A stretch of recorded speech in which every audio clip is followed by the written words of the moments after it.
বাড়ি কামরুল মিজান। এবার ফাইনাল পরীক্ষাটা একটু আগেই শেষ হয়েছে টোকনের। ক্লাস 5-এর পরে টোকন ভালো ছাত্র, তবে তেমন স্থান নেই। Roll number 9। তেমন পাত্তা দেয় না ক্লাসের ভালো ছাত্ররা, শুধু মুখের জন্য চাই একটু। বড্ড বেশি কথা বলে টোকন। একবার কথা বলতে শুরু করলে আর শেষ হয় না। এই তো পরীক্ষার যেদিন শেষ, সেদিন এক বন্ধুকে বলেছিল, জানিস, পরীক্ষা শেষ হতে না হতেই আমরা মজা শুরু হয়ে যাবে। কাল আব্বু বলেছিলেন আমার পরীক্ষা শেষ হলেই নাকি একবার গ্রামে ঘুরে আসবেন। জানিস, আমরা যেখানে যাব সেটা আমার মামার বাড়ি। আমার সমবয়সী একটা মামাতো ভাই আছে, যা মজা হবে। আর কি যেন বলতে যাচ্ছিল, ঠিক তখনই বন্ধুটির গাড়ি এসে থামল। আর বলা হয়নি। এই বেশি কথা বলার জন্য বাসায় বড় ভাই বোনের কাছেও মাঝে মাঝে বকা খেত টোকন। মামা একদিন বলেছিলেন, টোকন, এত বেশি কথা বলা ভালো না। কি হয় মামা, এত বেশি কথা বললে? ব্রেনের ক্ষতি হয়। আমি যে মামা কথা না বলে বাঁচি না, দম বন্ধ হয়ে যায়। পাশের রুম থেকে বড় আপা ধমকে সুরে বলেছিলেন, সকালে বিকালে দৌড়তে পারো না? তাতে তো হাট পরিষ্কার হয়ে যাবে। দৌড় তো দূরের কথা, খুব একটা হাঁটেও না টোকন। গাড়িতে করে স্কুল, স্কুল থেকে বাসা, বিকেলে ছাদে ইজি চেয়ারে বসে গল্পের বই, মাঝে মাঝে ছাদে ঘুরে ওড়ায়। টোকনের ভাই একদিন বলেছিল, তুই এই বয়সে যেমন মোটা হয়ে গেলি, পরে যে কি হবে। সব ঠিক হয়ে যাবে ভাইয়া, আগামী মাস থেকে ব্যায়াম করব, বিকেলে ফুটবল খেলবো।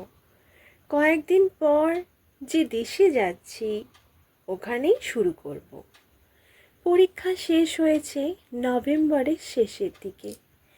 আব্বু বাসার কাজে আটকে যাওয়ায় এক সপ্তাহ পিছিয়ে যায়। দেশের রওনাটা হওয়ার এক সপ্তাহ আগে থেকে টোকনের জিনিসপত্র গোছানো শুরু হয়ে গেছে। আম্মুকে বলে নিজের একার জন্য একটা ব্যাগ আলাদা নেয়ার ব্যবস্থা করেছে টোকন। নিজের জিনিসপত্রের মধ্যে একটা ফুটবল, ব্যাডমিন্টনের জন্য দুটো র্যাকেট, এক প্যাকেট কক, ক্রিকেট খেলার জন্য সরঞ্জাম, লুডোর কোট। এছাড়া কিছু কাগজ কলম, কয়েকটা গল্পের বইও রয়েছে। কাপড় চোপড় গোছানোর ভার দিয়েছি বড় আপুর উপর। আপুকে বলেছে লুঙ্গিটা দিয়ে দিও। তোমরা তো এখানে হুজুরের কাছে আরবি পড়ার সময় ছাড়া লুঙ্গি পরতেই দাও না। এবার দেশে গিয়ে সারাক্ষণ লুঙ্গি পরে থাকবো। যাওয়ার আগের দিন বিকেলে সব বন্ধুদের দাওয়াত করেছিল টোকন। বলেছে আমি কাল দেশে যাচ্ছি, এক সপ্তাহ থাকবো। তোরা সব আবার 15 তারিখ বিকেলে আসবি। বসন্ত শেষ, শীতকাল এসেছে মাত্র। ভোরে হালকা কুয়াশার আভায় সারা গ্রামের রং পাল্টে দেয়। রোদের মিষ্টতা বাড়ছে দিনের পর দিন। শীতল হাওয়া বইছে মাঠে, শুকিয়ে নিয়ে যাচ্ছে শরীরের চামড়া। চাষিদের গোলায় ধান ওঠানো শেষ প্রায়। খেজুর গাছের পাতা তখনও কাটেনি গাছিরা। ভ্রমণের জন্য বোধহয় এটাই সবচেয়ে ভালো সময়। পুরো শীতের সময় এলে পিঠে বেশি খাওয়া যেত, কিন্তু গ্রামে যে শীত পড়ে, টোকনের বাবা আবার শীত সহ্য করতে পারে না। গ্রামে এসে আনন্দ মেতে উঠল টোকন, যেন অন্য রাজ্যে এসেছে সে। টুকুনের উচ্ছলতা দেখে সবাই মিটমিট হাসছে। টুকুনও ভেবে পাচ্ছে না সে কি রেখে কি করবে। মামাতো ভাই মাছুমের সাথে মাছ ধরতে যাবে, নাকি ঘুড়ি উড়াবে, নাকি মাঠে দৌড়াদৌড়ি করবে, নাকি অন্য কিছু। সারা দিনে বিশেষ খাওয়া দাওয়াও হয় না। টুকুনের দিনটা যে কেমন করে কেটে যায় টেরই পায় না সে। সন্ধে হওয়ার সাথে সাথেই মনে পড়ে পাগলা চাচা ভুতুড়ে বাড়ি দেখাতে চেয়েছিল। পাগলা চাচা একটা আজব লোক।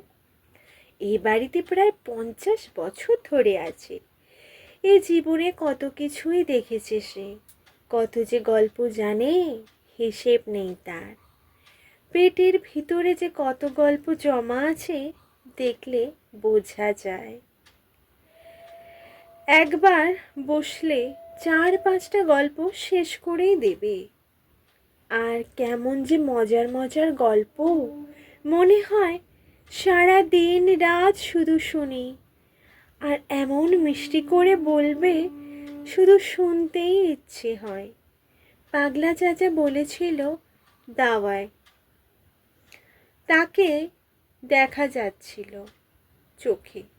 এমন অন্ধকার যে সামনে একজন মানুষ দাঁড়িয়ে থাকলেও বোঝা যায় না। পাগলা চাচার হুকার আগুন জ্বলছিল বারবার। বোঝা গেল পাগলা চাচাই হুক্কা খাচ্ছে। টুকুনরা সবাই হ্যারিকেনের সামনে নিয়ে বারান্দায় ছিল। টুকুন ওর ঢাকার গল্প বলছিল সবাইকে। মাঝুম বলল, টুকুন, তুমি ভূতের বাড়ি দেখবে? ওই যে পাগলা চাচা বসে আছে, চলো আমরা চাচাকে গিয়ে বলি। পাগলা চাচা বলল, তোমরা দুজন আমার 2 কোলে এসো, নইলে ভয় পাবে। শোন, কোন চিৎকার দেবে না, কান্নাকাটি করবে না, বুঝলে? টুকুন আর মাছুমকে কোলে উঠিয়ে পাগলা চাচা চলে গেল বাড়ির পিছন দিকে। ঘুটঘুটে অন্ধকার পথ, ওরা দেখছিল না কিছু। পাগলা চাচা হেঁটে যাচ্ছিল নির্বিঘ্নে। টুকুন মাঝে মাঝে উফ, কি অন্ধকার বলে ভাব দেখাচ্ছিল। কোথায় তোমার ভুতুড়ে বাড়ি? টুকুন বলল, ওই গাছগুলোর পিছনের দিকে গেলেই দেখা যাবে। চাচা বলল। সারি সারি গাছগুলোর পিছনে গিয়ে দাঁড়ালো পাগলা চাচা।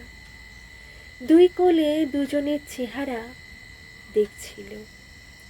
হাত দিয়ে অনুভব করলো ওরা কাঁপছে, হয়তো ভয়ে। মুখে ওদের কিছু বলল না তেমন। ওই সামনে দেখো, দেখছো একটা বাড়ি? হ্যাঁ দেখছি তো।